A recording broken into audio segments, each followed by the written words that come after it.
Imagine for a second that you are 23 years old. You live in the Midwest, you graduated college last year, and you are a huge League of Legends fan. In fact, you and your partner both are, because you're high school sweethearts, and you grew up playing League of Legends together, and you watch esports on the weekends, and you are excited about League of Legends World Championships happening this year, because the last time they were in North America, you were in high school. You couldn't afford to go, and you weren't able to. You're getting ready for college, but throughout college, you knew Worlds was coming to NA in 2021. Well, then the pandemic happens, it shifts to China, and then shifts to Iceland, and you plan in 2022 to have this be your big, exciting vacation that you're taking with your partner.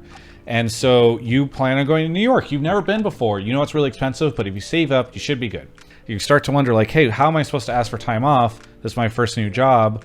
But finally, about 2 months before the start of Worlds, Riot announces the dates. There's no ticket information, so you wonder, should I ask for this time off? Should I not? You wait and you wait for ticketing information to come out. And about a month after that, on August 17th, you finally get the ticket information. You're stressed as hell because you know how expensive travel is. In fact, inflation is hitting the whole world, and you are paying more for gas and whatever. And in fact, what you see is that the ticket information tells you that the sales for all this stuff will go on September 8th.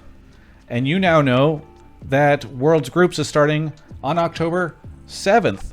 So you'll have less than a month from the day that you hopefully can secure the tickets to commit to going in. You also don't know which days you're going to get, because there's a lot of days that are happening and a lot of competition for what is kind of a smaller venue.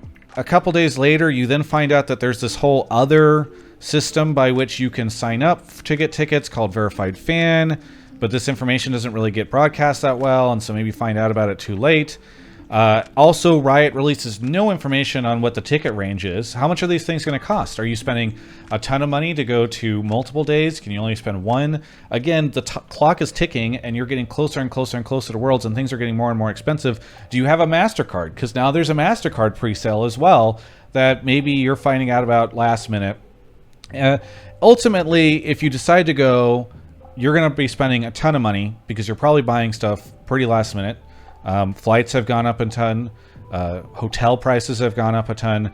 And so what was going to be like a longer vacation, that money is just basically lighting on fire because you've gotten close to the event, and New York is a costly city to go in. This kind of sucks. Part of the reason I paint this picture is because I think this is representative of probably a lot of League of Legends fans.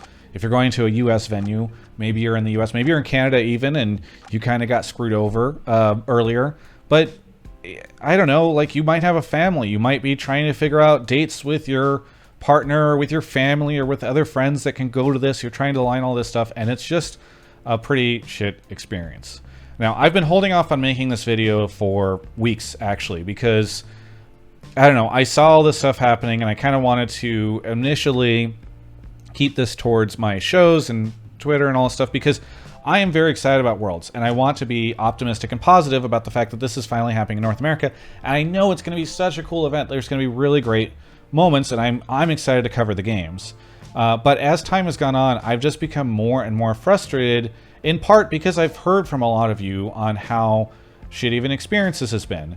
I also know that there are a lot of people at Riot, even, you know, mostly on the junior side maybe, who are grinding out night and day to try to make sure that this event happens, and maybe, you know, it's not on them, especially the junior folks, that we've now gotten to the 11th hour on so much of this stuff. And so I feel bad making a video because I understand, and I've heard from people, that these types of things can be demoralizing. That being said, when I thought about making this video, I ultimately decided to put the players and fans first and to think about their experiences, which is something we'll talk about again later in this video. So anyway, look, it's no secret that it's been a bit of a disaster for anybody who actually wants to attend Worlds this year. I've heard from a ton of LATAM fans who are incredibly frustrated because last year Riot announced, and to their credit, they did say at the time that this was going to be the venue, but they announced, like, don't worry, we're bringing Worlds to Latin America. And a lot of those people feel a little bit burned, or they feel it's a little disingenuous because it's going to happen like so many plans have in the same studio that they do a ton of their regular season in, right? Like, and this has happened in Berlin before for LAC, etc. But when you are telling fans, hey, we're coming to your region, but then really you're just doing it in a pretty small arena, from what the pictures that I've been sent have been, people feel a little bait and switched, I guess is the best way to put it.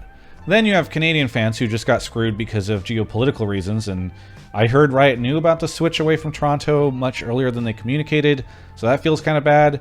But, you know, obviously I don't blame Riot for the fact that, like, visa stuff is complicated, but here's another example of a group of people who have been kind of disenfranchised from the situation.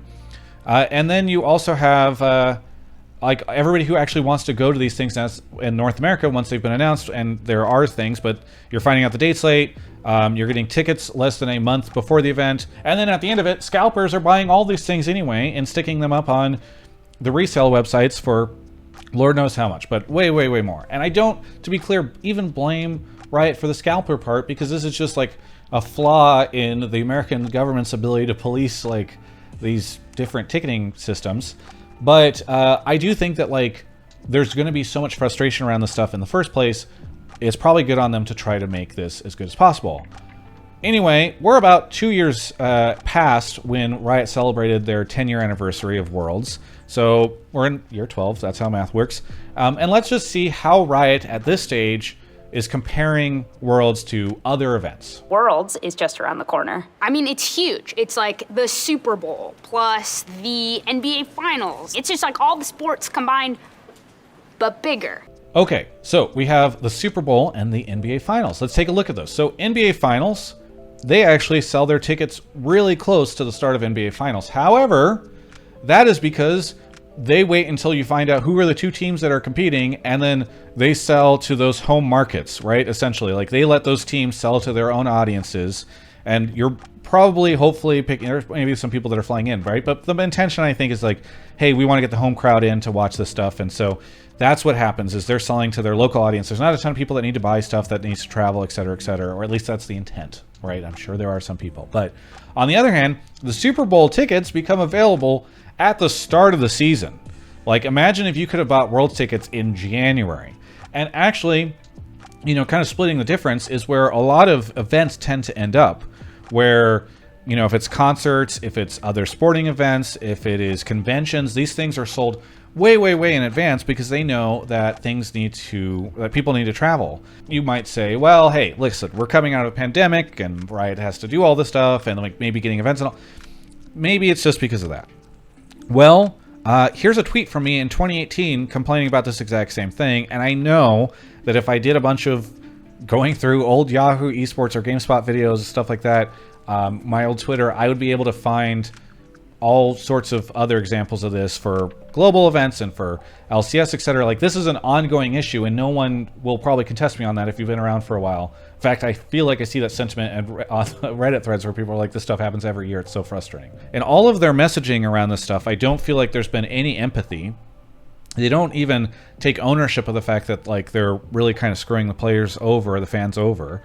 And then there's nobody really helping with the ticket sale stuff. Like, myself and the TGI community manager, Numi, are trying to, like, spread the word as much as possible on this stuff. She has a whole thread on how to buy tickets. So hopefully this video goes up, like, the day before finals tickets go out to the general public, and, like, you can look at that thread. But I don't understand why Riot's doing such a poor job of, like, answering these questions. There are people that are just messaging me in my DMs that are like, hey, you know, when are they going on sale?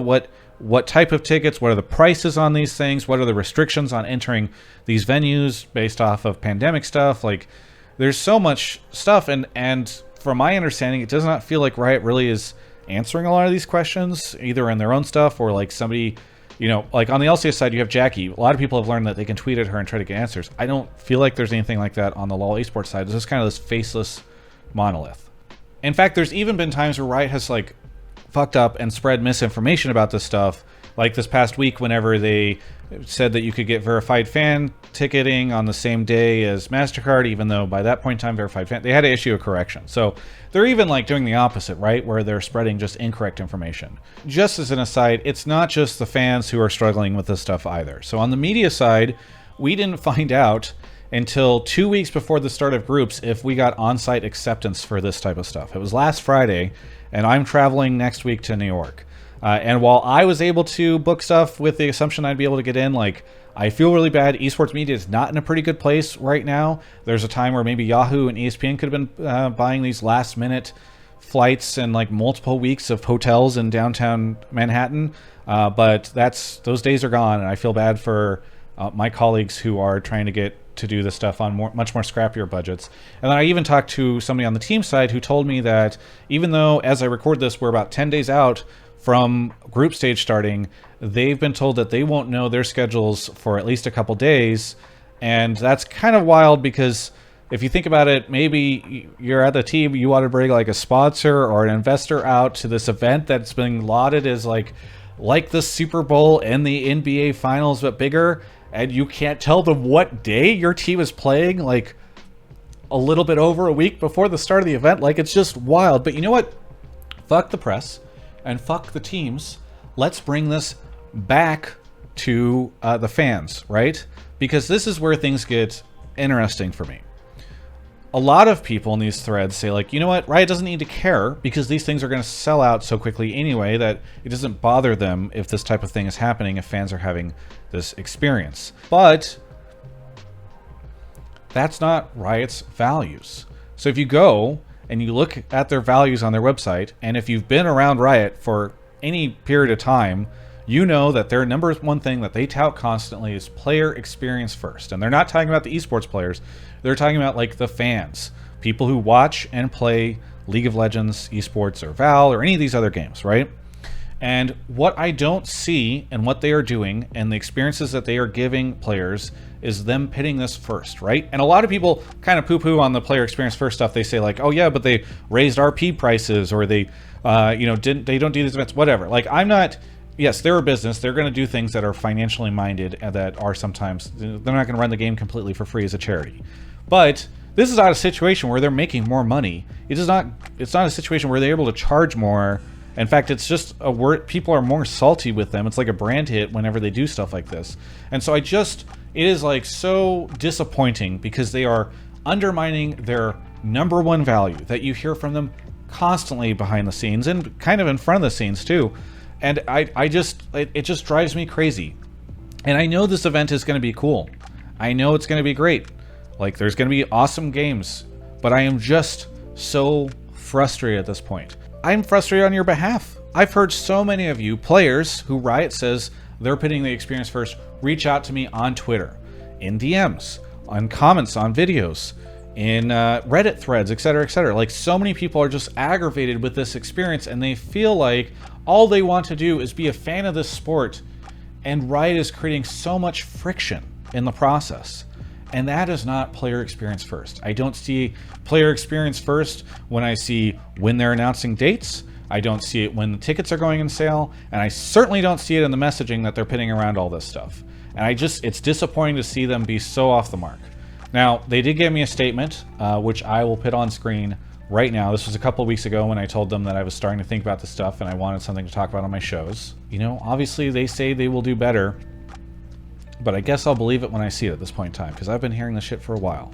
And boy, am I frustrated for all of you. So I'm sorry you're all in this situation. I know a lot of you are not planning on trying to go to Worlds, and so maybe you think this doesn't affect you, but I still feel like it's a big miss, and hopefully you can be aggravated on behalf of the other people who are just normal human beings who love the game, want to go watch, and are facing incredible struggles along that way.